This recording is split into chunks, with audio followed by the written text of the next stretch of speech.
Hello! We are going to be reading All Summer in a Day by Ray Bradbury. This story was written in 1954. Ready? Ready. Now? Soon. Do the scientists really know? Will it happen today? Will it? Look, see for yourself. The children pressed to each other like so many roses, so many weeds, intermixed, peering out for a look at the hidden sun. It rained. It had been raining for 7 years, thousands upon thousands of days compounded and filled from one end to the other with rain, with the drum and gush of water, with the sweet crystal fall of showers and the concussion of storms so heavy they were tidal waves come over the islands. 1,000 forests had been crushed under the rain and grown up 1,000 times to be crushed again. And this was the way of life forever on the planet Venus. And this was the schoolroom of the children of the rocket men and women who had come to a raining world to set up civilization and live out their lives. It's stopping! It's stopping! Yes! Yes! Margot stood apart from them, from these children who would never remember a time where there wasn't rain and rain and rain. They were all 9 years old.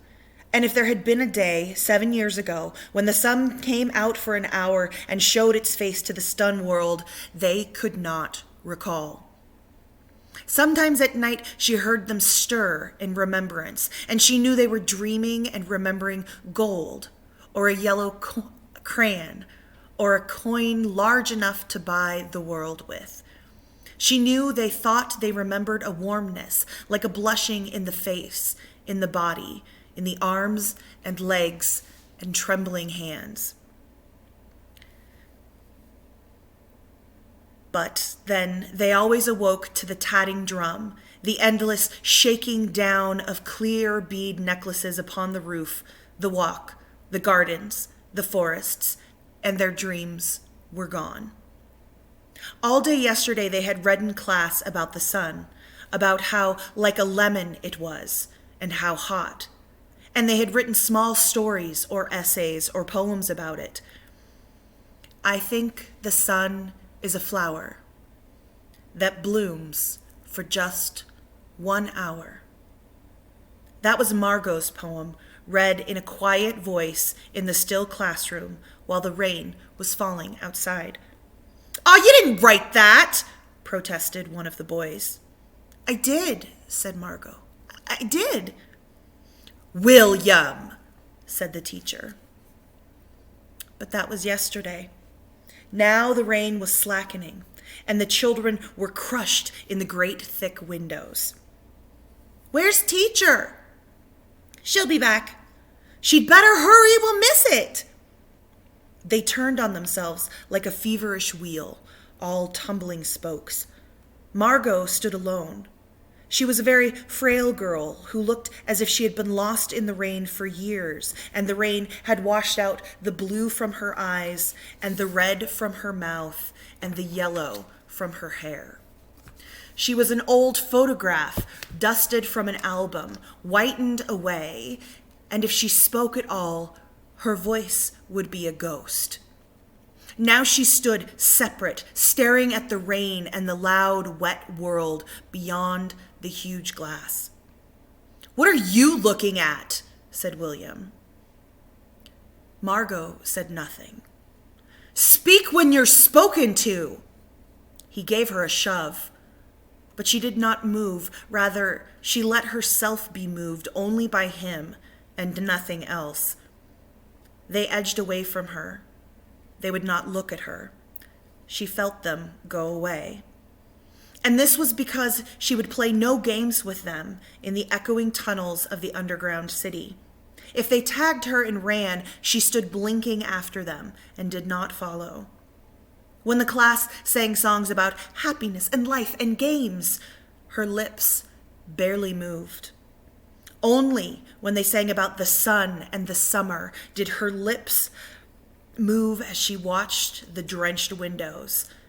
And then, of course, came the biggest crime of all, was that she had come here only 5 years ago from Earth, and she remembered the sun, and the way the sun was and the sky was when she was 4 in Ohio. And they had been on Venus all their lives, and they had been only 2 years old when last the sun came out, and had long since forgotten the color and heat of it and the way it really was. But Margot remembered. "It's like a penny," she said once, eyes closed.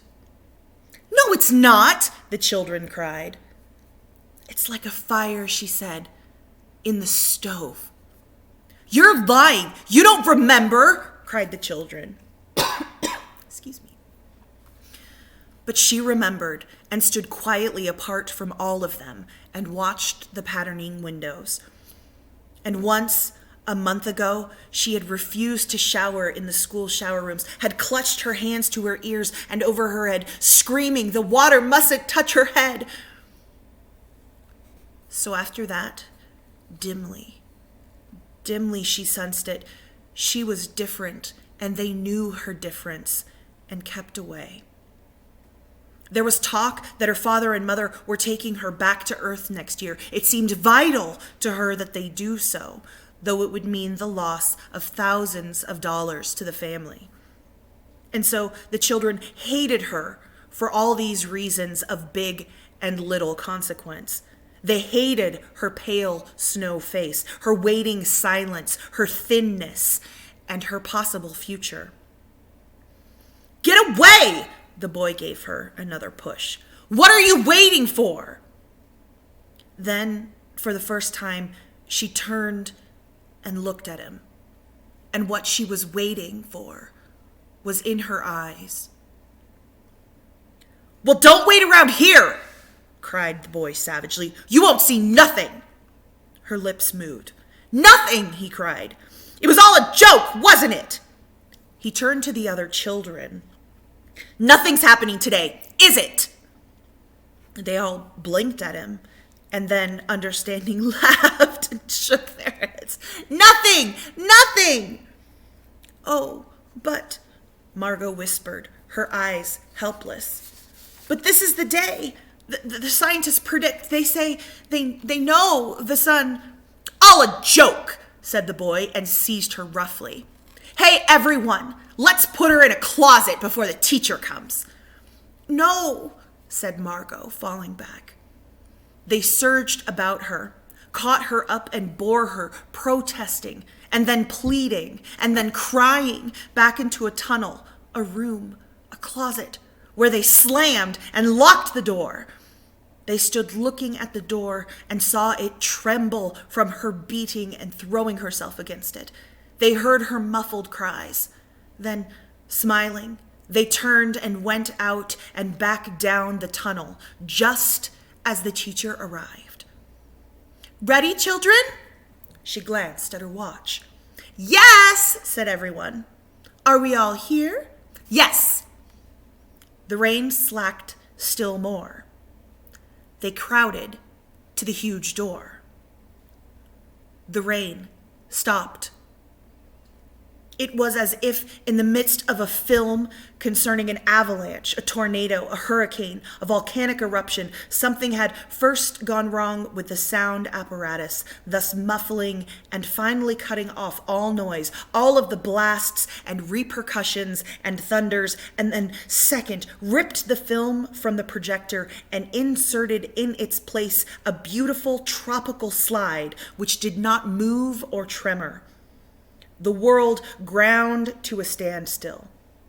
The silence was so immense and unbelievable that you felt your ears had been stuffed or you had lost your hearing altogether. The children put their hands to their ears. They stood apart. The door slid back and the smell of the silent, waiting world came into them. The sun came out. It was the color of flaming bronze, and it was very large. And the sky around it was a blazing blue tile color. and the jungle burned with sunlight as the children, released from their spell, rushed out, yelling into the springtime. "Now don't go too far," called the teacher after them. "You've only 2 hours, you know. You wouldn't want to get caught out." But they were running and turning their faces up to the sky and feeling the sun on their cheeks like a warm iron. They were taking off their jackets and letting the sun burn their arms. "Oh, it's better than the sun lamps, isn't it? Much, much better." They stopped running and stood in the great jungle that covered Venus, that grew and never stopped growing tumultuously, even as you watched it. It was a nest of octopi, clustering up great arms of flesh-like weed, wavering, flowering in this brief spring. It was the color of rubber and ash, this jungle, from the many years without sun. It was the color of stone and white cheeses and ink, and it was the color of the moon. The children lay out laughing on the jungle mattress and heard it sigh and squeak under them, resilient and alive. They ran among the trees. They slipped and fell. They pushed each other. They played hide and seek and tag. But most of all, they squinted at the sun until the tears ran down their faces. They put their hands up to that yellowness and that amazing blueness, and they breathed of the fresh air and listened to the silence which surrounded them in a blessed sea of no sound and no motion. They looked at everything and savored everything. Then, wildly, like animals escaped from their caves, they ran in shouting circles. They ran for an hour and did not stop running. And then, in the midst of their running, one of the girls wailed. Everyone stopped. The girl, standing in the open, held out her hand. "Oh, look, she said, trembling. They came slowly to look at her opened palm. In the center of it, cupped and huge, was a single raindrop. She began to cry, looking at it. They glanced quietly at the sun. Oh! A few cold drops fell on their noses and their cheeks and their mouths. The sun faded behind a stir of mist. A cold wind blew cold around them. They turned and started to walk back towards the underground house, their hands at their sides, their smiles vanishing away. A boom of thunder startled them, and like leaves before a new hurricane, they tumbled upon each other and ran. Lightning struck 10 miles away, 5 miles away, a mile, a half mile. The sky darkened into midnight in a flash. They stood in the doorway of the underground for a moment until it was raining hard. Then they closed the door and heard the gigantic sound of the rain falling in tons and avalanches everywhere and forever. Will it be 7 more years? Yes, 7. Then one of them gave a little cry. Margot! What? She's still in the closet where we locked her. Margot. They stood as if someone had driven them like so many stakes into the floor. They looked at each other and then looked away. They glanced out at the world that was raining now and raining steadily. They could not meet each other's glances. Their faces were solemn and pale. They looked at their hands and feet, their faces down. Margot. One of the girls said, well, no one moved. Go on, whispered the girl. They walked down the hall in the sound of cold rain. They turned through the doorway to the room in the sound of the storm and thunder, lightning on their faces, blue and terrible. They walked over to the closet door slowly and stood by it. Behind the closet door was only silence. They unlocked the door even more slowly and let Margot out. The end.